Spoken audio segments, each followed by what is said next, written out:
எடுத்துக்கொள்ளுங்கள். 1 நாளாகமம் 29வது அதிகாரத்தின் 11வது வசனத்தை யாராவது ஒருவர் வாசிப்போம். 1 நாளாகமம். கர்த்தாவே, எல்லாம் நல்ல கவனிங்க. கர்த்தாவே, மாட்சிமை, வல்லமை, மகிமை, ஜெயமும், மகத்துவமும் உம்முடையவைகள். அல்லேலூயா. எத்தனை காரியம் சொல்லப்பட்டிருக்கிறது? மாட்சிமை, வல்லமை, மகிமை, ஜெயம், மகத்துவம் என்று 5 காரியங்கள் சொல்லப்பட்டிருக்கிறது. இவற்றிலே சில காரியத்துக்கு நமக்கு அர்த்தம் தெரியாது. எல்லாத்துக்கும் அர்த்தம் தெரியும்னு சொன்னவங்க கையை வைத்து அல்லேலூயா சொல்லுங்க பார்க்கலாம். அல்லேலூயா. மாட்சிமை என்ன சொல்லுங்க. அல்லேலூயா சொன்னவங்க. மாட்சிமை, மகத்துவம். பாருங்கள், நம்முடைய தேவனுக்கு சில பெயர்களை சொல்லி நாம் என்ன செய்கிறோம்? ஆராதிக்கிறோம். இந்த பெயரை வேற ஒருவருக்கு என்ன செய்ய முடியாது, சொல்ல முடியாது. எல்லாரும் சொல்லுவாங்க மதிப்பிற்குரியன்னு சொல்லுவாங்க, மகத்துவத்திற்குரியன்னு சொல்ல முடியுமா? யாரையாவது சொல்ல முடியாது. அப்படி பார்ப்பாங்க, என்ன மகத்துவம் அப்படின்னா என்ன? அல்லேலூயா. இவர் ரொம்ப நல்லவர்னு சொல்லுவாங்க. இவர் பரிசுத்தர்னு சொல்றதை யாராவது கேள்விப்பட்டிருக்கீங்களா? யாரையாவது சொல்லலாமா? நம்ம அரசியல்வாதிகள் எல்லாம் போற்றி புகழ்ந்து சொல்லுவாங்க. அதுல ஒரு வார்த்தை கூட பரிசுத்தர்னு வராது, மகத்துவர்னு வராது, இல்லையா? ஆமென். அப்போ சில பெயர்களை தேவனுக்கு மாத்திரம்தான் பயன்படுத்த முடியும். ஆமென். அப்போ நாம் சொல்லி ஆராதிக்கிறோம். அந்த பெயருக்கான அர்த்தங்கள் என்ன என்பதை நாம் முதலிலே பார்ப்போம். ஸ்தோத்திரம். தேவன் நம்மோடு கூட பேசுவாராக. ஒன்றாவது, மாட்சிமை. மாட்சிமை என்றால் ஆங்கிலத்திலே மெஜஸ்டி என்று சொல்லப்பட்டிருக்கிறது. அப்படி என்றால் கம்பீரம். என்ன மாட்சிமை? என்ன? கம்பீரம், பிரம்மாண்டம், உன்னதமான, அழகான, உயர்ந்த மரியாதையுள்ள, மேன்மையான ஒரு வார்த்தையின் அர்த்தம். அல்லேலூயா. அப்ப மாட்சிமை என்றால் என்ன? கம்பீரமான, மிக பிரம்மாண்டமான, உன்னதமான, அழகான, மிக உயர்ந்த மதிப்பிற்குரிய, மேன்மையான. அல்லேலூயா. இந்த பெயர்கள் எல்லாம் யாருக்கு செல்கிறது பாருங்கள்? தேவனுக்கு செல்கிறது. ஆமென். ஸ்தோத்திரம். மாட்சிமை என்ற ஒரு வார்த்தையிலே இருக்கிறதான காரியம். இரண்டாவது என்ன இருக்கிறது? வாசியுங்கள். மாட்சிமையும் வல்லமை. வல்லமை என்றால் உங்களுக்கு தெரியும் என்ன? பவர். அப்படிதானே? பவர். இந்த இடத்துல பவர் இருக்கா இல்லையா? பவர் போச்சுன்னா தெரியும் இல்லையா? பவர் எங்க இருக்கு சொல்லுங்க. பவர் எங்க இருக்கு சொல்லுங்க. பவர் இருக்கிறனால தான் என்ன லைட் எல்லாம் எரியுது, இந்த மைக் எல்லாம் ஒர்க் ஆகுது. ஆமென். அப்போ பவர்னா, வல்லமை என்றால் பவர். தமிழ்ல சொல்லணும்னா சக்தி. எப்படி சொல்லுவாங்க? சிலர் சொல்லுவாங்க கடவுள் ஒன்று இல்லை, ஆனா சக்தி இருக்கிறதுன்னு சொல்லுவாங்க. ஆமென். அப்ப மறைமுகமா யாரை தான் சொல்றாங்க? தேவனை தான் சொல்லுகிறார்கள். அப்ப பவர், அந்த பவர் எப்படிப்பட்டது பாருங்கள். வல்லமை என்றால் சக்தி, பலம், சர்வ வல்லமை, பாதுகாப்பு. ஆமென். இனி என்ன ஒண்ணு, இந்த கரண்ட தொட்டீங்கன்னா என்ன செய்யும்? ஷாக் அடிக்கும். அப்படிதானே? அப்போ எப்படி ஷாக் அடிக்கும்? பலமா கிடைக்கும் இல்லையா? அதற்கு அர்த்தம் அப்படிதான், பலமாய் தாக்குவது. ஆமென். பாதுகாப்பதும் உண்டு, பலமாய் தாக்குவதும் உண்டு. எப்படி தாக்க தெரியுமா? ஆமென். ஆண்டவருடைய பவர் அது சிதறி, பெரிய அளவிலே சிதறி சுக்கு நூறாய் போகிற அளவிற்கு தாக்கும் வல்லமை உள்ளது ஆண்டவருடைய பவர். அல்லேலூயா. அதிக திறனை உடையது. சொல்லுங்க, அதிக திறனை. திறன் என்றால் தெரியுமா? பைக்ல, கார்ல எல்லாம் சிசின்னு சொல்லுவாங்க. அப்படின்னா என்ன?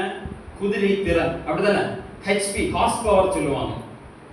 இது இத்தனை குதிரை திறன் வாய்ந்தது, இது இத்தனை திறன் வாய்ந்தது, குதிரை திறன் வாய்ந்தது.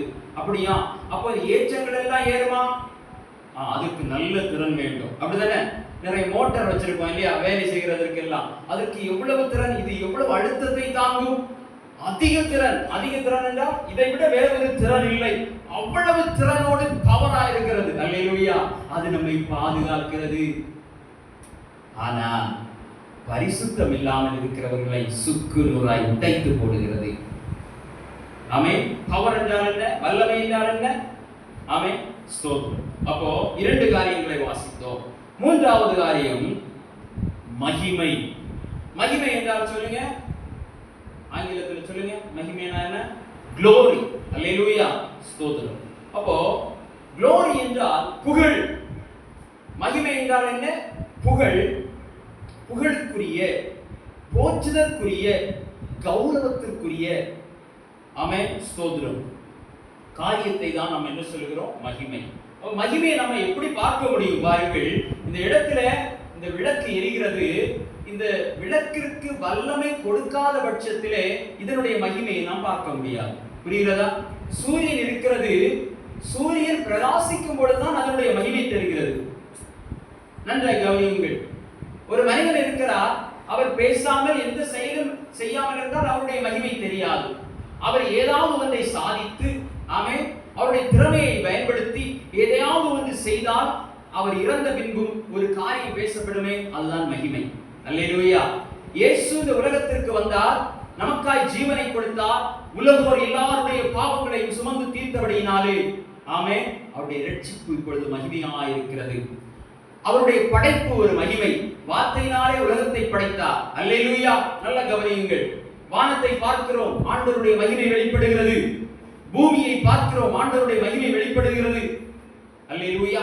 ஸ்தோத்திரம். இதையெல்லாம் பார்த்து நாம் என்ன செய்ய வேண்டும்? ஆண்டவரை துதிக்க வேண்டும். எப்படி துதிக்க வேண்டும்? ஆமென். ஹல்லேலூயா. ஸ்தோத்திரம். மிகுந்த மரியாதையோடு அவருக்கு நல்ல கௌரவத்தை கொடுத்து, ஆமென், அவரை போற்றி அவரை புகழ்ந்து நாம் அவரை துதிக்க வேண்டும். ஸ்தோத்திரம். நான்காவது என்ன சொல்லப்பட்டிருக்கிறது பாருங்கள்? ஜெயம். அல்லேலூயா. ஜெயம் என்றால் எல்லாருக்கும் தெரியும். ஜெயம்னா என்ன? இந்த ஒண்ணுதான் நமக்கு நல்லா தெரியும். சொல்லுங்க. வெற்றி, விக்டரி. ஹல்லேலூயா. ஸ்தோத்திரம். இனி கடைசியாக வாசியுங்கள். மகத்துவம். இல்லையா? மகத்துவம் என்றால் கிரேட்னஸ் அப்படி என்று சொல்லப்பட்டிருக்கிறது. கிரேட்னஸ் அப்படி என்றால் நல்ல கவனிங்க. கனமானது, திடமானது, அடர்த்தி நிறைந்தது, அகலமானது, அதிக அளவில் இருக்கிறது, கொஞ்சம் கரடு முரடா இருக்கிறது, மிகவும் பெரியது. நல்லா கவனிங்க. என்ன கரடு முரடு? என் தேவன் கண்மலையா இருக்கிறார். எப்படி இருக்கிறார்? கண்மலை எப்படி இருக்கும்? கரடு முரடா இருக்கும். அது மலைகள் பாருங்க ரொம்ப அடர்த்தியா இருக்கும். அப்படிதானே? பூமிக்கு மேலே தெரிகிறது மட்டும் இல்ல மலை, பூமிக்கு கீழே என்ன இருக்கும்? மலை இருக்கும். அதனுடைய பாறைகள் இருக்கும், அடர்த்தியா இருக்கும், கனமா இருக்கும், கரடு முரடா இருக்கும். அதன் மூலமா என்ன செய்கிறார் தெரியுமா? பாதுகாக்கிறார். அல்லேலூயா. அதிக திறனோடு இருக்கிறார். உங்களை பாதுகாப்பேன் என்று சொல்லி இருக்கிறது. ஏதோ ஒரு மர வேலி போட்டு நம்மளை பாதுகாக்கவில்லை. எப்படி? அடர்த்தியான, மிகவும் பலம் வாய்ந்த, ஆமென், ஸ்தோத்திரம். ஒரு மலையை பாருங்க. ஒரு மலையை தாண்டி ஒரு போர் படை ஏறி வர முடியுமா? வரணும்னா அந்த மலையை முதல்ல அவங்க ஏறணும். தேவனை கடந்துதான் தேவ பிள்ளைகளை தொட முடியும். அல்லேலூயா. அந்த தேவன், ஸ்தோத்திரம். தொடர்ந்து வாசிப்போம். 1 நாளாகமத்தில் வானத்திலும் பூமியிலும் உள்ளவைகள் எல்லாம் உம்முடையவைகள். கர்த்தாவே, ராஜ்யமும் உம்முடையது. தேவரீர் எல்லாருக்கும் தலைவராய் உயர்ந்திருக்கிறீர். அல்லேலூயா. வானத்திலும் பூமியில் உள்ளவைகள் எல்லாம் யாருடையவைகள்? தேவனுடையவைகள். எல்லாமே அவருடையது. எதெல்லாம் அவருடையது? ராஜ்யங்கள். இந்த உலகத்திலே இப்பொழுது இருக்கிறதான எல்லா அரசாட்சிகளும் அவருக்குரியவைகள், எல்லா அதிகாரங்களும் அவருக்குரியவைகள். அவர் தான் ராஜாக்களை தள்ளி ராஜாக்களை ஏற்படுத்துகிறவர். நீதி உள்ள ராஜாவா இருந்தாலும் சரி, அநீதி செய்கிற ராஜாவா இருந்தாலும் சரி, சிறிய சிறிய தலைவர்களா இருந்தாலும் சரி, யாரா இருந்தாலும் ஆண்டவரை இல்லாமல் ஒருவர் பதவிக்கு வரவே முடியாது. ஆமென். ராஜாக்களுக்காக நீங்க ஜெபிக்கணும். ராஜாக்களை தள்ளுறதுக்கு இல்ல, அவருடைய ரட்சிப்பிற்காக தான் ஜெபிக்கணும். ஏன்னா எந்த ராஜாவா நம்மை அரசாட்சி செய்கிற நம்முடைய ஆட்சியாளர்களா இருந்தாலும் சரி, இந்த ஆட்சியாளர்கள் யாருடைய பணிவிடைக்காரர்கள் என்றால் தேவனுடைய பணிவிடைக்காரர்கள். அல்லேலூயா. அவர்தான் அவர்களை ஏற்படுத்தி இருக்கிறார். ஏன் ஆண்டவரே, உம்மை ஆராதிக்கிற ரட்சிக்கப்பட்ட ஒரு தலைவரை ஏற்படுத்தலாம் இல்லையா? அப்படி என்றால் நீங்க பழைய பாட்டை தெளிவாய் படிக்கவில்லை என்று அர்த்தம். அல்லேலூயா, ஸ்தோத்திரம். நம்ம சரியில்லைன்னு சொன்னா தலைவரை இப்படிதான் வைப்பார். நம்ம சரியா இருந்தோம்னு சொன்னா ஆசீர்வதிக்கப்பட்ட ரட்சிக்கப்பட்ட தலைவர்கள் வருவார்கள். நம்ம சரிபடுத்தும்படியாக தான் இந்த தலைவர்கள் எல்லாம் வருது. அல்லேலூயா, ஸ்தோத்திரம். சரி, அப்போ இந்த தேவனுடைய இந்த குணநலன்களை பார்த்தோம். அவருடைய வல்லமை, அவருடைய மாட்சிமை, அதற்குரிய அர்த்தத்தை எல்லாம் பார்த்தோம். ஆமென், ஸ்தோத்திரம். இனி தேவனை குறித்து பரிசுத்தவான்கள் ஒவ்வொருவரும் என்ன சொல்லுகிறார்கள்? வேதத்தில் எழுதப்பட்ட இந்த கதாபாத்திரங்கள் எல்லாம் என்ன சொல்லுகிறார்கள்? ஸ்தோத்திரம். உபாகமம் 4வது அதிகாரத்தின் 39வது வசனத்தை வாசிப்போம். உபாகமம் 4வது அதிகாரத்தின் 39வது வசனம். அங்கே மோசே தேவனை குறித்து என்ன சொல்கிறார்? ஆகையால் உயர வானத்திலும் தாழ பூமியிலும் கர்த்தரே தேவன், அவரை தவிர ஒருவரும் இல்லை என்பதை நீ நாளில் அறிந்து உன் மனதிலே சிந்தித்து. மோசே சொல்கிறார், உயரே வானத்திலும் தாழே பூமியிலும் கர்த்தரே தேவன், அவரை தவிர ஒருவரும் இல்லை. நல்ல கவனிங்க. தேவன் என்று சொல்லப்படுகிற இடத்திலே, அந்த ஸ்தானத்திலே நாம் ஆராதிக்கிற தேவனை தவிர வேறு ஒருவரும் இல்லை. அப்படி இருப்பார்கள் என்று சொன்னால் நமக்கு வாசித்த பாத்தீங்களா, மகத்துவம், மாட்சிமை, வல்லமை. ஆமென். இந்த பெயர்களுக்கெல்லாம் அவர்கள் தெய்வம் என்று சொல்கிறவர்களுக்கு அவங்களுக்கு அர்த்தமே தெரியாது. ஆமென், அல்லேலூயா. இதெல்லாம் அவருடைய குணநலன்களும் அவருடைய ஆச்சரியமாய் இருக்கிறது. ஆமென், அல்லேலூயா. அவர் சர்வ வல்லமை உள்ள தேவன். அப்போ அந்த இடத்திலே நீங்கள் தேவன் என்று கூப்பிடுகிறீர்களே, உலக ஜனங்கள் எல்லாம் தேவன் தேவன் என்று சொல்லி ஒரு இடத்தை நோக்கி கூப்பிடுகிறார்களே, வானத்தை நோக்கி பார்க்கிறார்களே, அல்லது சூரியனை நோக்கி பார்க்கிறார்களே, அந்த இடத்திலே அவரை தவிர வேறு ஒருவரும் இல்லை. ஆமென், புரியுதா? அல்லேலூயா. அப்பாவை அப்பான்னு கூப்பிடலாம், வேற எப்படி கூப்பிடணும்? டேடின்னு கூப்பிடலாம், வேற பா அப்படின்னு கூப்பிடலாம், அப்படிதான் பா மா அப்படி கூப்பிடுவாங்க, அம்மா ஷார்ட்டா கூப்பிடுவாங்க. இனி பேர் சொல்லி கூப்பிடுறவங்க யாராவது உண்டா? பேரை சொல்லியாவது கூப்பிடு, வாடா போடான்னு சொல்லாம, அப்படிதானே? பேரை சொல்லியாவது கூப்பிடுங்க. சரி, அப்பாவை எப்படி கூப்பிட்டாலும் அந்த இடத்துல இருக்கிறது யாருதான்? உங்க தகப்பன், அப்படிதானே? அல்லேலூயா. நிறைய பேரை சொல்லி அல்லாஹ்னு சொல்லுவாங்க. அல்லாஹ்னா யார்? ஆண்டவர். ஆமென், ஸ்தோத்திரம். நிறைய பேர்களை சொல்லி கூப்பிடுகிறார். அந்த இடத்துல இருக்கிறது யார்தான்? அவர்தான், வேறு ஒருவரும் இல்லை. இனி வேறொருவர் சொல்லுகிறார் பாருங்கள், ஆண்டவரை அறியாத ஒருவர். யோசுவா 2வது அதிகாரத்தில் 10வது வசனத்தை எடுத்து வாசிப்போம். நீங்கள் எகிப்திலிருந்து புறப்பட்ட போது கர்த்தர் உங்களுக்கு முன்பாக சிவந்த சமுத்திரத்தின் தண்ணீரை வற்றி போக பண்ணினதையும், நீங்கள் யோர்தானுக்கு அப்புறத்தில் சங்காரம் பண்ணின எமோரியரின் 2 ராஜாக்களாகிய சீகோனுக்கும் ஓகுக்கும் செய்ததையும் கேள்விப்பட்டோம். இந்த இடத்துல சொல்லுகிறது யார் என்றால் ராகாப் என்னும் வேசி. யோசுவா 2 வேவுக்காரர்களை அந்த பட்டணத்திற்குள்ளே அனுப்பும் பொழுது, ஆமென், அந்த ராகாப் சொல்லுகிறார், இந்த கர்த்தர் உங்களுக்கு செய்த எல்லா காரியத்தை குறித்து நாங்கள் என்ன செய்திருக்கிறோம்? கேள்விப்பட்டிருக்கிறோம். 14 வாசியுங்கள். கேள்விப்பட்ட போது எங்கள் இருதயம் கரைந்து போயிற்று, உங்களாலே எல்லாருடைய தைரியமும் அற்று போயிற்று. உங்கள் தேவனாகிய கர்த்தரே உயர வானத்திலும் கீழே பூமியிலும் தேவனானவர். எல்லாரும் அல்லேலூயா சொல்லலாமா? அல்லேலூயா, அல்லேலூயா. இதே வார்த்தையை ஒரு நாளிலே எல்லா ஜனங்களும் சொல்ல போகிறார்கள். ஆமென். தேவனாகிய கர்த்தரே, உங்கள் தேவனாகிய கர்த்தரே உயர வானத்திலும் கீழே பூமியிலும் தேவனானவர். எத்தனை பேர் விசுவாசிக்கிறீங்க? அல்லேலூயா சொல்லுங்க பார்க்கலாம். கரங்களை தட்டி ஆண்டவரை மகிமைப்படுத்துங்க. ஆமென். அப்போ எவ்வளவு விசுவாசம் புறஜாதி ஆகிய ஒரு பெண்ணிற்கு இருந்திருக்கிறது பாருங்கள். அங்கே சேவகர்கள் இவருடைய வீட்டை சுற்றி நிற்கிறார்கள். நின்று இந்த சேவகர்களை பார்த்து பயமில்லை, இந்த ராஜாவினுடைய கட்டளையை பார்த்து பயமில்லை, ஆனால் தேவனை குறித்த பயம் இருக்கிறது. நல்ல கவனிங்க. ஆமென். நம்ம யாருக்கு பயப்படுவோமோ அவங்க கிட்ட என்ன சொல்லிருப்போம்? உண்மையை சொல்லிடுவோம்.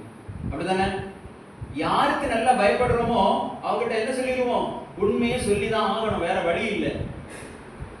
அப்போ இந்த சேனைக்கு பயப்படாமல், தன்னுடைய நாட்டு ராஜாவின் கட்டளைக்கு பயப்படாமல், உண்மையான தேவனுக்கு பயந்து, அல்லேலூயா, ஆமென், அவரை போற்றி மகிமைப்படுத்துகிறார். உங்கள் தேவனாகிய கர்த்தரே உயர வானத்திலும் கீழே பூமியிலும் தேவனானவர். அல்லேலூயா, அல்லேலூயா, ஸ்தோத்திரம்.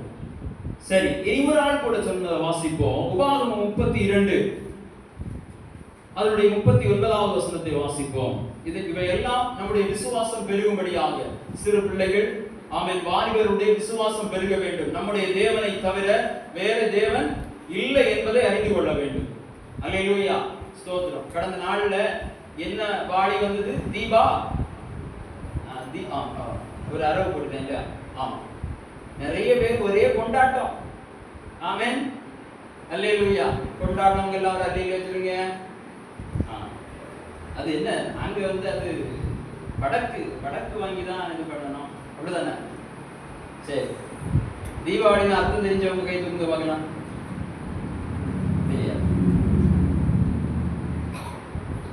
ஆமென். அவர்கள் தெய்வம் என்று சொல்லுகிற ஒரு தெய்வத்திற்கு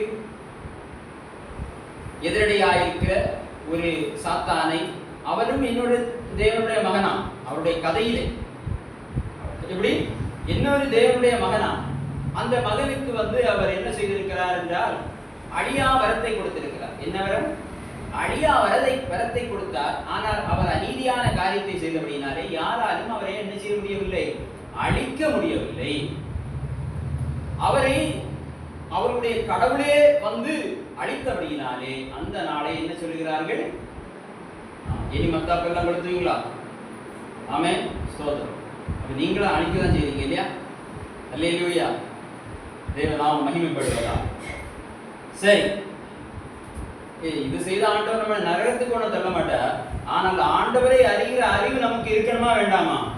இருக்கணும். நம்முடைய தேவன் எப்படிப்பட்டவர்? அல்லேலூயா, மகத்துவம், மாட்சிமை, வல்லமை, ஆமென், எல்லாம் நிறைந்தவராய் அவர் இருக்கிறார். அவர் நம்மோடு கூட எப்பொழுதும் இருக்கிறார், நம்மை பாதுகாத்துக் கொண்டிருக்கிறார். இதை அறியாமல் அஞ்ஞானிகளை போல என்ன செய்யக்கூடாது? ஆமென், ஸ்தோத்திரம், நாம் வாழ்ந்து கொண்டிருக்க கூடாது. இதனால தேவநாம மகிமைப்படாது பாருங்க. ஆமென். எல்லாரும் நம்ம ஒற்றுமையா இருப்போம். அவங்க சொல்லுவாங்க, என்ன செய்வாங்க? இங்க பாருங்க, எங்க வீட்டுல 4 போட்டோ இருக்கு, உங்க சாமியும் எங்க கிட்ட தான் இருக்கு, 5ஆவதா நாங்க வச்சிருக்கோம்னு சொல்லுவாங்க. அப்ப நம்மளும் ஒற்றுமையா வாங்கிட்டு போகலாமா? இதை நம்மளால ஏற்றுக்கொள்ள முடியுமா? முடியாது. அப்படிதானே? நீங்க தான் எங்களை ஏற்றுக்கொள்ளல, நாங்க என்ன செஞ்சிருக்கோம் பாருங்க. சில இடத்துல ஏசப்பாவுக்கு நல்ல ஒரு பிச்சி பூ மாலையும் போட்டு ஒரு குங்கும போட்டோ வச்சு அவரை மதமாக்கி வச்சிருப்பாங்க. அப்படிதானே? அல்லேலூயா. அது ஏசப்பா இல்ல, வேற ஒரு ஆள், வேற ஒரு அப்பா. ஆமென். தேவநாம மகிமைப்படட்டும். அப்போ நம்முடைய தேவனை தவிர வேறு ஒருவர் இல்லை. உபாகமம் 32:39 வாசிப்போம். நான் நானே அவர். இது தேவனே சொல்லுகிற வார்த்தை. மோசே மூலமாக, யோசுவா மூலமாக நியாயப்பிரமாணத்தை பாட்டாய் பாடி அவர்கள் இஸ்ரவேல் ஜனங்களுக்கு சொல்லுகிறார்கள். அப்போ தேவன் சொன்ன வார்த்தை நான் நானே அவர், என்னோட வேறே தேவன் இல்லை என்பதை. இங்க பாருங்க, என்னோடு, எனக்கு சப்போர்ட்டுக்கு, எனக்கு சமமாய் அல்லது எனக்கு கொஞ்சம் கீழே வேறு யாருமே இல்லை. ஆமென். நம்ம அன்னைக்கு ஒரு வசனம் வாசித்தோம், ஜெபத்தை கேட்கிறவரே மாமிசமான, நம்ம ரட்சிக்கப்பட்டவங்கள்ட்ட மட்டும்தான் மாமிசம் இருக்கா? இல்ல, மாமிசமான மனிதர்களிடத்துல மட்டும்தான் இருக்கா? ஆமென். காக்கைகள், ஆமென், சத்தம் போட்டு ஆகாரத்தை வாங்கி அது சாப்பிடுது. ஆமென், அல்லேலூயா, ஆமென், ஸ்தோத்திரம். ஒவ்வொரு மிருகங்களும் அதற்கு ஏற்ற ஆமென் ஸ்தோத்திரம். நல்லா பாருங்க, நம்ம வீட்டுல சில மிருகங்கள் எல்லாம் வளர்ப்போம். நம்ம நல்லா சாப்பாடு கொடுத்தாலும் அது எப்படிதான் இருக்கும், இப்படிதான் இருக்கும். ஆனா ஒரு புலிய பாருங்க, புலிய பார்த்திருக்கீங்களா? எப்படி கொழுமையா இருக்கும் தெரியுமா? ஆமென் ஸ்தோத்திரம். அதுக்கு முகமே ஒரு பெரிய அண்டாக மூடி மாதிரி இருக்கும். பாருங்க, நல்லா பாருங்க, கவனிங்க. அதுக்கு கண்ணே நல்ல பெருசா இருக்கும். பார்க்காதவங்க திருவனந்தபுரத்துல ஒரு ஜூ இருக்கு, போய் பாருங்க, கொஞ்சம் தள்ளி நின்று பாருங்க. என்ன ஆமென், கொழுமையா இருக்கிறது. காட்டில் இருக்கிறதான மிருகங்கள் எல்லாம் எப்படி இருக்கிறது? கொழுமையா இருக்கிறது. என்ன நியூட்ரிஷன் அதுக்கு கொடுக்கணும்னு ஆண்டவருக்கு தெரியும், சரியா கொடுப்பார். ஆமென் ஹல்லேலூயா ஸ்தோத்திரம். அப்போ நாம நம்முடைய பிள்ளைகளுக்கு என்ன நியூட்ரிஷன் கொடுத்து தேர்த்தியலான்னு பார்த்தாலும் கதை நடக்காது. ஆண்டவருக்கு சமூகத்துல ஒப்பு கொடுத்திருந்தா ஆண்டவர் சொல்லி தருவார். ஆமாவா இல்லையா? சொல்லுங்க, சிரிக்கிறீங்க கொஞ்சம் பேர். நம்ம ஒரு நாள் கேரட்டு, ஒரு நாள் பீட்ரூட்டு, ஒரு நாள் என்னென்ன ரூட் எல்லாம் உண்டு, என்ன ரூட்டு போட்டாலும் எல்லா ரூட்டும் நமக்கு சிக்கல் தான். அப்படிதானே? அவங்க அதை ரூட் எல்லாம் தூக்கி தூர போட்டுட்டு வெறும் சோறை சாப்பிட்டு வருவாங்க. இல்லைன்னா சோறோட சேர்த்து எங்கேயாவது தட்டிட்டு வந்துருவாங்க. ஆமென். அப்போ தேவன் அப்பத்தையும் தண்ணீரையும் என்ன செய்ய வேண்டும்? ஆசீர்வதித்து கொடுக்க வேண்டும். எல்லாவற்றிற்கும் ஆண்டவரிடத்திலிருந்து தான் நம்ம தீர்வு எதிர்பார்க்கணும். அல்லேலூயா. அவர் கண்மலையாய் நம்மையும் நம்முடைய வீட்டையும் எப்படி, கண்மலை எப்படி இருக்கும்? அடர்த்தியா இருக்கும். அது தடிமனா இருக்கும். அது எப்படி இருக்கும்? அது மிகவும் அகலமா இருக்கும்.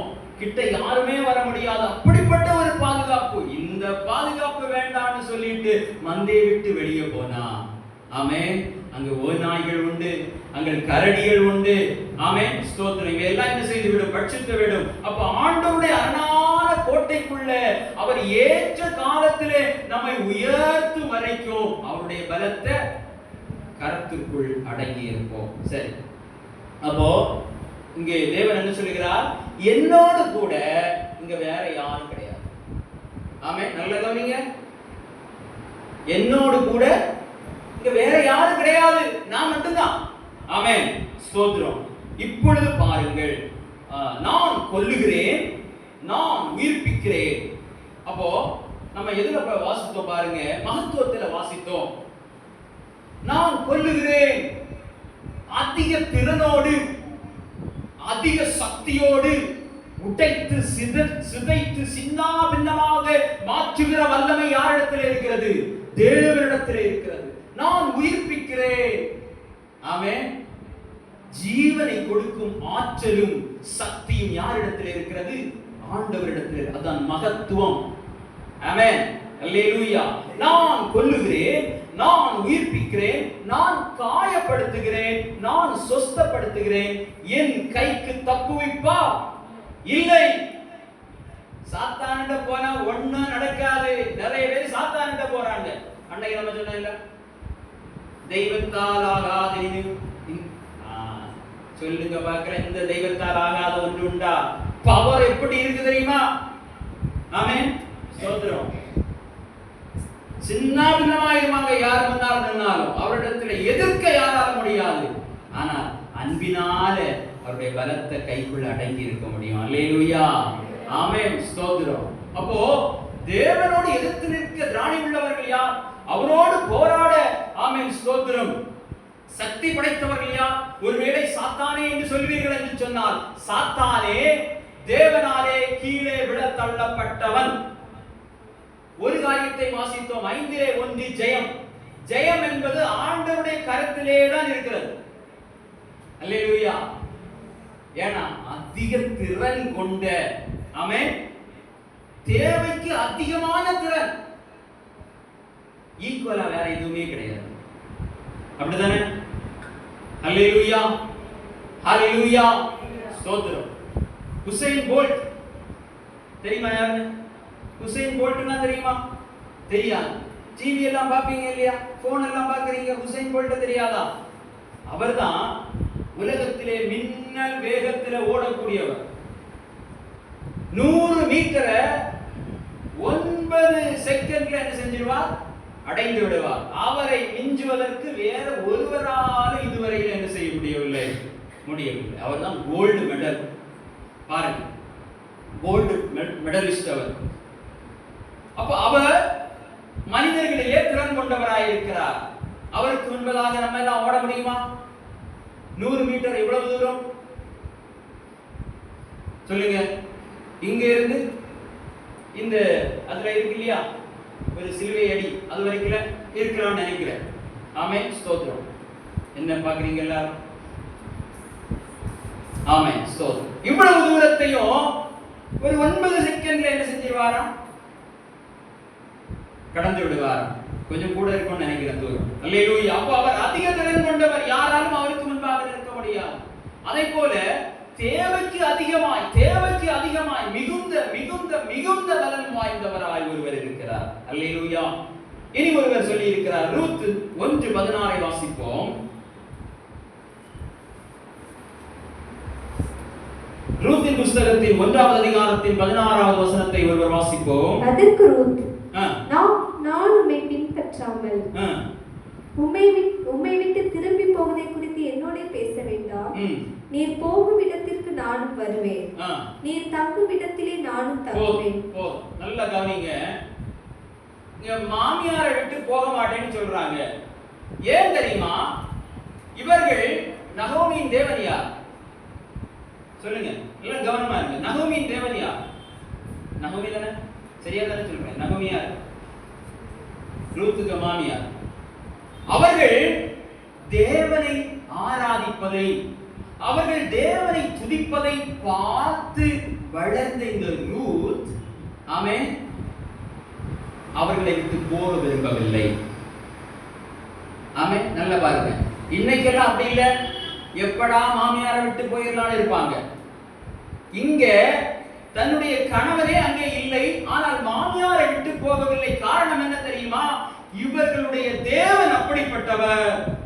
இவர்களிடத்திலே நான் ஒரு சமாதானத்தை பார்க்கிறேன், இவரிடத்திலே ஒரு சந்தோஷத்தை பார்க்கிறேன். ஆமென். இது எனக்கு வேற எங்கேயும் போனா கிடைக்காது. தொடர்ந்து வாசிங்க. என்ன சொல்லுகிறார்? நீர் போகும் இடத்திற்கு நானும் வருவேன், நீர் தங்கும் இடத்திலே நானும் தங்குவேன். உம்முடைய ஜனம் என்னுடைய ஜனம், உம்முடைய தேவன் என்னுடைய தேவன். நான் ஏற்கனவே வைத்திருந்த தேவன் எல்லாம் எனக்கு வேண்டாம், உம்முடைய தேவன் தான் எனக்கு வேணும், உம்முடைய ஜனம் தான் எனக்கு வேணும். அப்போ ரூத்துக்கு முன்பதாக நகோமி எப்படிப்பட்ட நற்கிரியை உள்ள வாழ்க்கையை வாழ்ந்திருப்பார்கள் பாருங்க. ஆமென், அல்லேலூயா. எப்படி கனி கொடுத்த வாழ்க்கையை வாழ்ந்திருந்தால், ஆமென், ஸ்தோத்திரம்.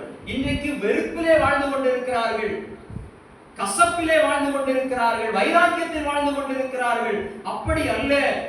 நான் உம்மோடு கூடவே வருவேன். அந்த சாந்த குணம், நல்ல கவனிங்க, நமக்கு அந்த சாந்த குணம் இருக்கணும். அல்லேலூயா, ஹல்லேலூயா. இன்னைக்கு பிள்ளைங்க கூட அப்பா அம்மா கூட இல்ல. ஏன் இல்லை?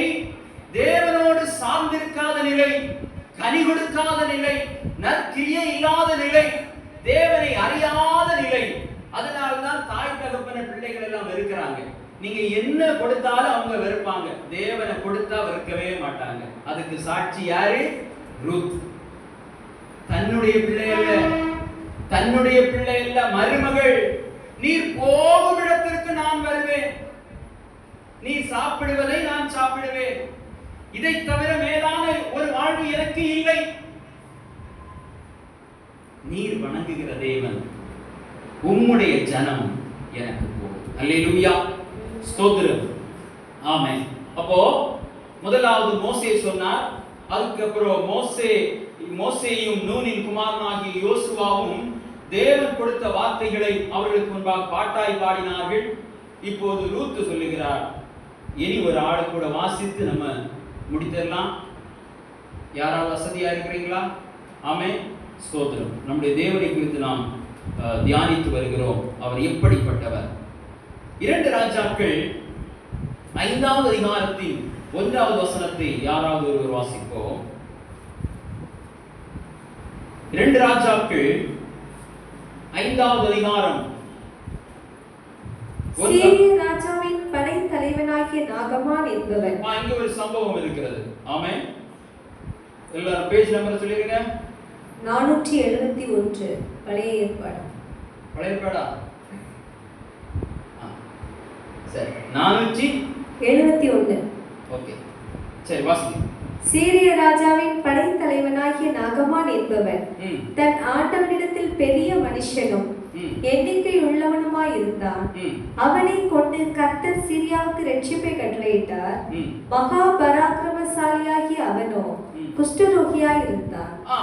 இங்க பாருங்க, ஒருத்த மகா பராக்கிரமசாலியாம். ஆனா அவன் எப்படிப்பட்டவனா இருந்தானா? அவனை கொண்டு என்ன செய்தாரா? அவன் பெரிய மனுஷன், எப்படி இருந்தான்? எண்ணிக்கை உள்ளவனுமாயிருந்தான். அவனிடத்துல பெரிய படை இருந்தது. அவனை கொண்டு கர்த்தர் சீரியாவுக்கு ரட்சிப்பை கட்டளையிட்டார். அவன் மகா பராக்கிரமசாலி. அவனோ அதிகாரம் உள்ளவன், ஆமென், பலமுள்ளவன். ஆனால் அவனிடத்திலே ஒரு குறை, குஷ்டரோகம். தொடர்ந்து வாசிப்போம். சீரியாவிலிருந்து தண்டுகள் புறப்பட்டு இஸ்ரவேல் தேசத்திலிருந்து ஒரு சிறு பெண்ணை சிறைப்பிடித்துக் கொண்டு வந்திருந்தார். எல்லாரும் நல்ல கவனிங்க, இது ஒரு நடந்த சம்பவம், கதை போல இருக்கும். அப்படியே கேளுங்க. அவள் நாகமானின் மனைவிக்கு பணிவிடை செய்து கொண்டிருந்தாள். அவள் தன் நாச்சியாரை பார்த்து, என் ஆண்டவன் சமாரியாவில் இருக்கிற தீர்க்கதரிசியினிடத்தில் போவாரானால் நலமாய் இருக்கும், அவர் இவருடைய குஷ்டரோகத்தை நீக்கி விடுவார் என்றாள். அப்போ அந்த சிறு பெண் என்ன சொல்லுகிறார்கள்? என் ஆண்டவன், அதாவது நாகமான் சமாரியாவில் இருக்கிற தீர்க்கதரிசியினிடத்தில் போவாரானால் நலமாயிருக்கும். இந்த பராக்கிரமசாலி, இந்த பலவான், இந்த படை தளபதி அவனுடைய குஷ்ட ரோகத்தை விட்டு நீங்க அது நலமாயிருக்கும். அப்பொழுது அவன் போய் இஸ்ரவேல் தேசத்து பெண் இந்த பிரகாரமாய் சொல்லுகிறாள் என்று தன் ஆண்டவனிடத்தில் அறிவித்தான். ஆண்டவன் யாரு? நாகமானுக்கு ஆண்டவன் அந்த நாட்டு ராஜா. அப்பொழுது சீரியாவின் ராஜா, நல்லது போகலாம், நல்லது போகலாம், இஸ்ரவேலின் ராஜாவுக்கு நிருபம் தருகிறேன் என்றான். நான் ஒரு லெட்டர் உனக்கு தர்றேன், அந்த ராஜாவிடத்துல நீ கொண்டு கொடுத்து குஷ்டரோகத்தை மாற்றிட்டு வா. அப்படி அவன் தன் கையிலே 10 தாலந்து வெள்ளியையும், சும்மா போகல, 6000 சேக்கல் நிறை பொன்னையும் 10 மாற்று வஸ்திரங்களையும் எடுத்துக்கொண்டு போய் இஸ்ரவேலின் ராஜாவினிடத்தில் அந்த நிருபத்தை கொடுத்தான். அதிலே, இந்த நிருபத்தை உம்மிடத்தில் என் ஊழியக்காரனாகிய நாகமான் கொண்டு வருவான். நீர் அவன் குஷ்டரோகத்தை நீக்கிவிட அவனை உம்மிடத்தில் அனுப்பி இருக்கிறேன் என்று எழுதியிருந்தது. இப்போ நேரடியாக இந்த கடிதத்தை யார் வாசிக்கிறா? ராஜா வாசிக்கிறார். இந்த ராஜாவுக்கு கொஞ்சம் அவிசுவாசமா, நீங்க படிச்சீங்கன்னா தெரியும். அல்லேலூயா. இவரு ஐயோ என்ன நம்பி ஒரு நாட்டுல இருந்து இவ்வளவு பெரிய படையோட வந்திருக்காங்க. படையோடு, ஏன் தளபதிக்காக குஷ்டரோகம், படையோடு பொன்னோடு பொருளோடு வந்து இறங்கி இருக்கிறாங்க. கடிதத்தை வாசிச்சு பார்த்தா நம்ம தலையில இருக்கு பெரிய பாரம். அல்லேலூயா, ஸ்தோத்திரம். அப்போ வாசிங்க. இஸ்ரவேலின் ராஜா அந்த நிருபத்தை வாசித்த போது அவன் தன் வஸ்திரங்களை கிழித்துக் கொண்டு ஒரு மனுஷனை அவன் குஷ்டரோகத்தினின்று நீக்கிவிட வேண்டும் என்று அவன் என்னிடத்தில் நிருபம் அனுப்புகிறதற்கு கொல்லவும் உயிர்ப்பிக்கவும் நான் தேவனா?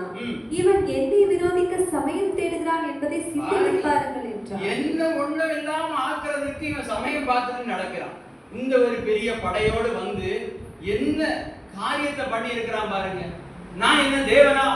என் கையில என்ன இருக்கு? அப்படிதானே சொல்லுவாங்க. சில பேர் சொல்லுவாங்க, எல்லா வேலையும் என்கிட்ட சொல்றீங்க, நான் என்ன கடவுளா? எனக்கு என்ன 10 கையா இருக்கு, 10 காலா இருக்குன்னு சொல்லுவாங்க. அப்படிதானே? அதே மாதிரி தூங்குறவங்க எல்லாம் கொஞ்சம் விழிப்பாருங்க. அப்போ பெரிய காரியம் இந்த ராஜாவுக்கு வந்திருக்கு. ஐயோ, இதுக்கு முன்பதாக நாம் ஒரு அற்புதத்தை செய்ததில்லையே, ஒரு அதிசயத்தை செய்ததில்லையே, ஏன் தலையில வந்திருக்கிறது? தொடர்ந்து வாசிப்போம். இஸ்ரவேலின் ராஜா தன் வஸ்திரங்களை கிழித்துக் கொண்ட செய்தியை தேவனுடைய மனுஷனாகிய எலிசா கேட்டபோது, இருக்கிறார் எலிசா. அல்லேலூயா. கரங்களை தட்டி தேவ நாமத்தை மகிமைப்படுத்துவோமா? ஆமென். ஸ்தோத்திரம். அப்போ இந்த எலிசா யார் தெரியுமா? எலிசா யார்? தீர்க்கதரிசி. அவர் எப்படி அவருக்கு ஹிஸ்டரி தெரியுமா? எலியாவோடு இருந்தவர். அப்படிதானே? எலியாவிட்ட இருந்து என்ன வாங்கி கொண்டார்? வேட்டியா? ரெட்டிப்பானவர் சால்வையை பெற்றுக்கொண்டார். அடுத்தது முறுக்கி என்ன செய்தார்? தண்ணீர்ல அவ்வளவு வல்லமை, நல்ல விசுவாசம், ஆண்டவருக்கு மேல உள்ள விசுவாசம் அந்த ராஜாவுக்கு இல்லை. தேவனை குறித்த அறிவு அவருக்கு இல்லை, எலிசாவுக்கு இருந்தது. எலிசா இதை கேள்விப்பட்ட போது ஐயோ, வாசிங்க என்ன சொல்லுகிறார்? எலிசா கேட்டபோது அவன், நீர் உம்முடைய வஸ்திரங்களை கிழித்துக் கொள்வானே. எதுக்கு? அவன் என்னிடத்தில் வந்து இஸ்ரவேலிலே தீர்க்கதரிசி உண்டு என்பதை அறிந்து கொள்ளட்டும் என்று ராஜாவுக்கு சொல்லி அனுப்பினார். தைரியத்தை பாருங்க, அந்த விசுவாசத்தை பாருங்க. இந்த காரியத்தை என் தேவனால செய்து முடிக்க முடியும் என்று நம்பினான். அவனை இங்க வர சொல்லுங்க.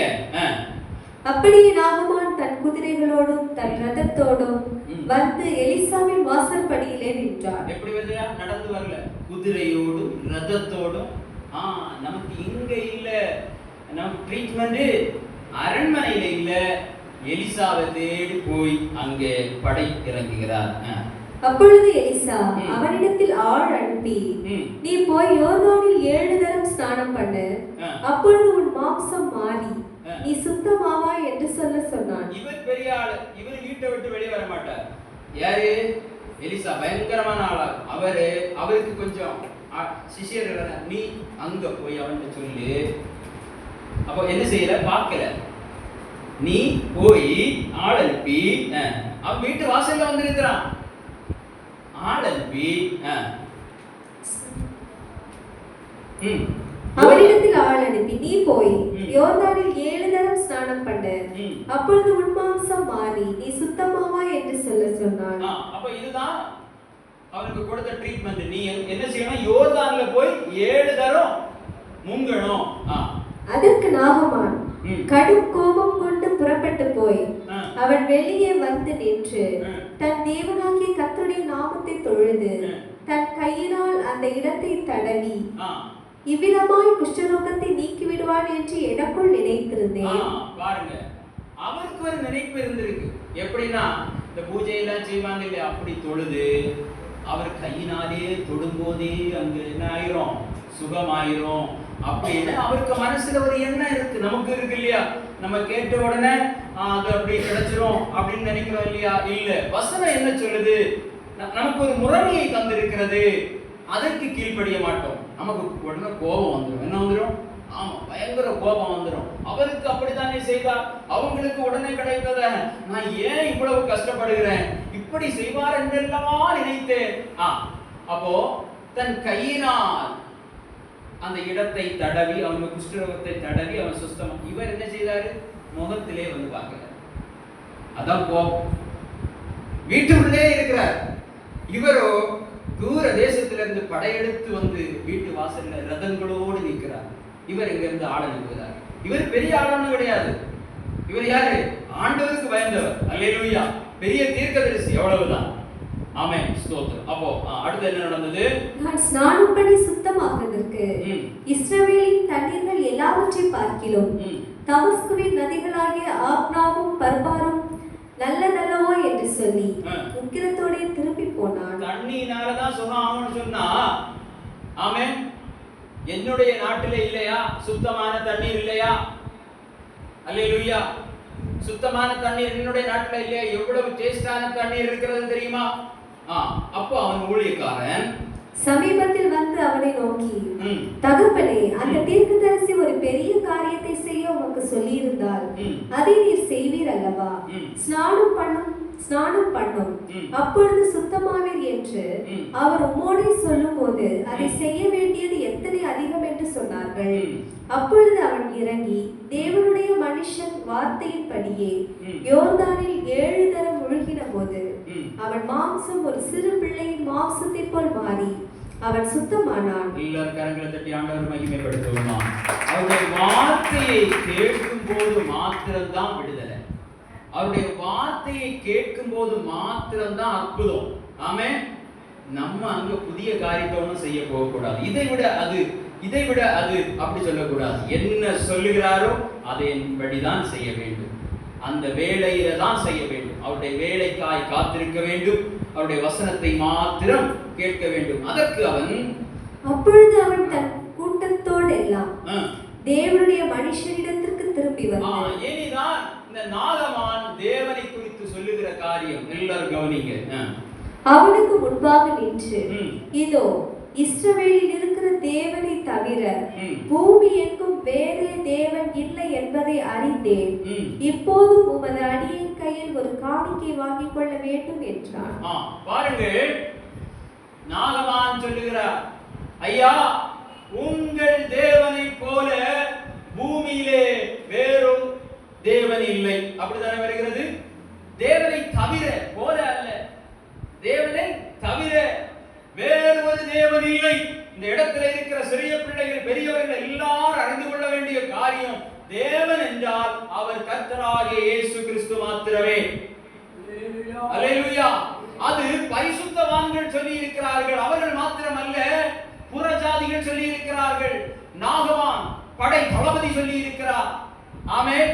ராகாப் என்னும் வேசி சொல்லி இருக்கிறார்.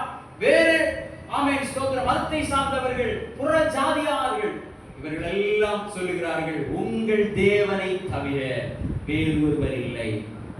அல்லேலூயா. இனி தேவனே சொல்லுகிறார், இந்த இடத்துல வேற யாரும் இல்லை. என்ன என்று இந்த இடத்துல யாரும் இல்லை, வேற யாருமே இல்லை. அல்லேலூயா ஸ்தோத்திரம். தொடர்ந்து அவர் காணிக்கை கொடுக்கிறார். ஆனா இவர் என்ன செய்யவில்லை, காணிக்கையை வாங்கவில்லை. ஆமென். ரொம்ப வருந்தி கேட்கிறார். வருந்தி கேட்ட பின்பு என்ன செய்யவில்லை, வாங்கவில்லை. ஆமென் ஸ்தோத்திரம். அப்படிதான் ஆண்டவர் யாருடைய கையிலிருந்து காணிக்கையை வாங்க வேண்டும் என்று சொல்லி தீர்மானம் பண்ணி இருக்கிறார். அவருடைய ராஜ்யம் யாருடைய உழைப்பிலே கட்டப்பட வேண்டும் என்பது ஆண்டவருக்கு தெரியும். நல்லா கவனிங்க. இன்னைக்கு சபையை கட்டுவதற்கு யாரிடத்திலிருந்தும் என்ன செய்வார்கள், கலெக்ஷன் பண்ணுவாங்க. தவறு இல்லை. ஆனா வேதம் என்ன சொல்லி இருக்கிறது பாருங்கள், ஆண்டவரை அறிந்து கொள்ளாதவன், துன்மார்க்கத்திலே இருக்கிறவனிடத்தில இருந்து ஆண்டவர் வாசம் பண்ணுகிற ஒரு ஆமென் கட்டிடத்தை, ஒரு ஆலயத்தை கட்ட ஒருபோதும் ஆண்டவர் விரும்புவதில்லை. ஆமென். துன்மார்க்கத்தினாலே வந்த பணத்தினாலே ஆண்டவருடைய ராஜ்யம் கட்டப்படுவதை தேவன் ஒருபோதும் விரும்புவதில்லை. அல்லேலூயா. நல்ல வருந்தி வருந்தி கேட்கிறார். வருந்தி வருந்தி கேட்கிறார். பொன்னை தருகிறேன், அதை தருகிறேன், இதை தருகிறேன் இல்ல. ஆனா கூட இருக்கிற ஒருத்தர் இருக்கார். அவர் யாரு? பேர் என்னது? கேயாஸ். கேயாஸ். கேயாஸ் நேரா பேர் வச்சிருக்காங்களா? பைபிள்ல உள்ள பேர்னு சொல்லி இப்படி எல்லாம் பேர் வைப்பாங்க. பாருங்க, கேயாஸ் என்ன வந்தது அவனுக்கு கடைசியில? நாகமான் இந்த குஷ்டரோகம், அவனுக்கு இருந்த குஷ்டரோகம். இந்த எல்லாருக்கும் கதை தெரிந்திருக்கிறது இல்லையா? அல்லேலூயா ஸ்தோத்திரம். தேவநாம மகிமைப்படுவதாக. அப்போ ரோமர் 3:29 அவர் யாருக்கெல்லாம் தேவன், நான் முடிக்க போகிறேன். ஸ்தோத்திரம். ரோமருக்கு எழுதின நிருபத்தின் 3வது அதிகாரம் 29வது வசனம். தேவன் யூதருக்கு மாத்திரமா தேவன்? தேவன் யூதருக்கு மாத்திரமா தேவன்? புறஜாதிகளுக்கும் தேவன் அல்லவோ? புறஜாதிகளுக்கும் அவர் தேவன் தான். எல்லாரும் கரங்களை வைத்து சொல்லுங்க. இந்த தேவன் எனக்கும் தேவன். இந்த தேவன் என்றென்றைக்கும் உள்ள சதா காலங்களிலும் நம்முடைய தேவன். அல்லேலூயா அல்லேலூயா. எத்தனை பேர் ஏற்றுக்கொண்டு இருக்கிறீங்க? இந்த இடத்துல இருக்கிற யாரும் எந்த சிலைக்கு முன்னையோ, சிலுவைக்கு முன்னையோ, ஆமென், எந்த விக்கிரகத்துக்கு முன்னாயோ போயிருக்க கூடாது. அல்லேலூயா. இயேசுக்கு சிலையே வச்சிருக்கோம், இயேசுன்னு சொல்லி வச்சிருக்கோம், அல்லது மரியாதை சொல்லி வைத்திருக்கோம், தேவதூதர்கள் என்று சொல்லி வைத்திருக்கோம். அங்கே என்னை தவிர ஒருவர் இல்லை. ஜெபத்தை கேட்கிறவரே, மாமிசமான யாவரும் உம்மிடத்திலே வருவார்கள். விக்கிரகத்தினிடத்திலே போனால் அந்த ஜெபம் எங்கே போகும்? அல்லது மரியாளிடத்திலே போனால் அந்த ஜெபம் எங்கே போகும்? அல்லேலூயா. ஜெபத்தை கேட்கிற இடத்திலே மரியாள் இல்லையே, ஜெபத்தை கேட்கிற இடத்திலே தேவதூதர்கள் இல்லையே, யோசேப்பு இல்லையே. அங்கே இருக்கிறவர் யார்? கர்த்தாதி கர்த்தரானவர். அல்லேலூயா. அவர் எப்படிப்பட்டவர்? ஆமென். மாட்சிமையுடையவர், மகிமையுடையவர், மகத்துவமுடையவர். அல்லேலூயா. ஆமென். வல்லமையுடையவர், அதிக வல்லமை, சர்வ வல்லமை, யாராலும் செய்ய முடியாத வல்லமை, அதிக திறன், அதிக ஆற்றல், கன்மலை. உங்களை பாதுகாக்க வேண்டும் என்றால் அவர் கன்மலை. ஆமென். எதிரிகளை பட்சிக்கிற அக்கினியாய் இருக்கிறார். ஒன்றுமில்லாமல் சுக்குநூறாக மாற்றி விடுவார். அல்லேலூயா. ஹalleluya. ஆமென். தேவன் என் அடைக்கலமே, ஒரு பொல்லாப்பு உன்னை சேருமோ? எல்லாரும் சொல்லுங்க. தேவன் அடைக்கலமே, ஒரு பொல்லாப்பு உன்னை சேருமோ?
Hallelujah.